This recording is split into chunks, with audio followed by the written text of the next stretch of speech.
All right, now we're working on a guard submission, the triangle. All right, so this is a very common submission that we can hit from a lot of different places. It is a bit lengthier, so I encourage you to, as a coach, break this into steps for new students. If your students all know what's going on, you can jump right into it and give them a little bit more detail.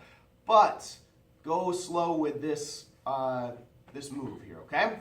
So, here's what it looks like.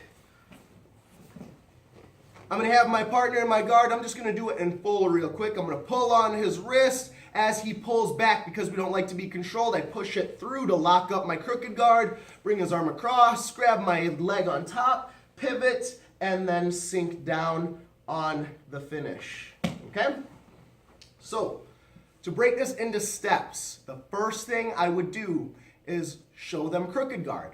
So I do the push and pull motion. When I pull on my partner, people do not like to be controlled as humans. So when I pull him, he wants to pull right back. So when he does that, I'm gonna push at the same time as my legs hop up around his head. This is to put us in crooked guard. So that's my first drill that I would do to get them used to this. Now after we're here, we bring the arm that is inside but between our legs.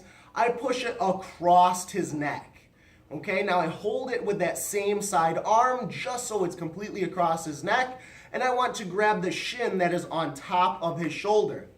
Notice they're kind of both on top, but one is more on top than the other. This one is technically behind his shoulder, and this one is 100% on his shoulder next to his neck.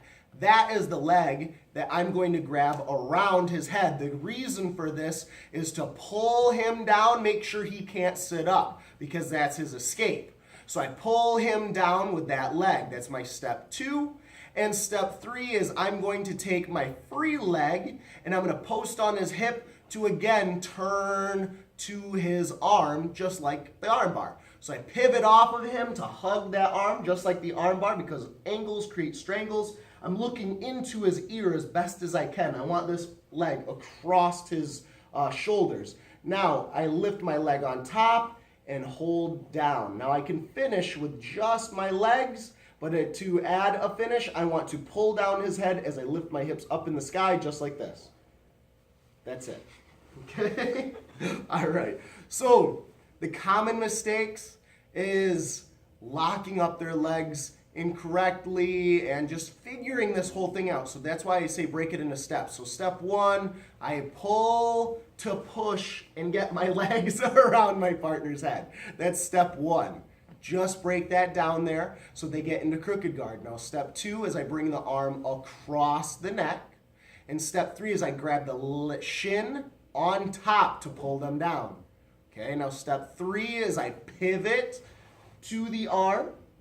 And step 4 is I lock it up and finish. Okay, it's very common that people kind of go the wrong way. They move their hips out. That's the biggest thing is when they try to lock this up, they turn their hips, and this actually gives them an air pocket. So make sure they're underneath, locking up a nice triangle around their neck. That's the biggest thing here, okay? So one last time. Okay. I pull to push to lock in crooked guard.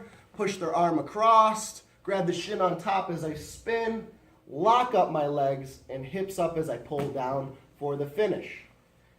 Added drills that you can do for this day is to just go over the triangle into an arm bar series. So you can flip-flop from a triangle to an arm bar if that's a drill that you would like to do.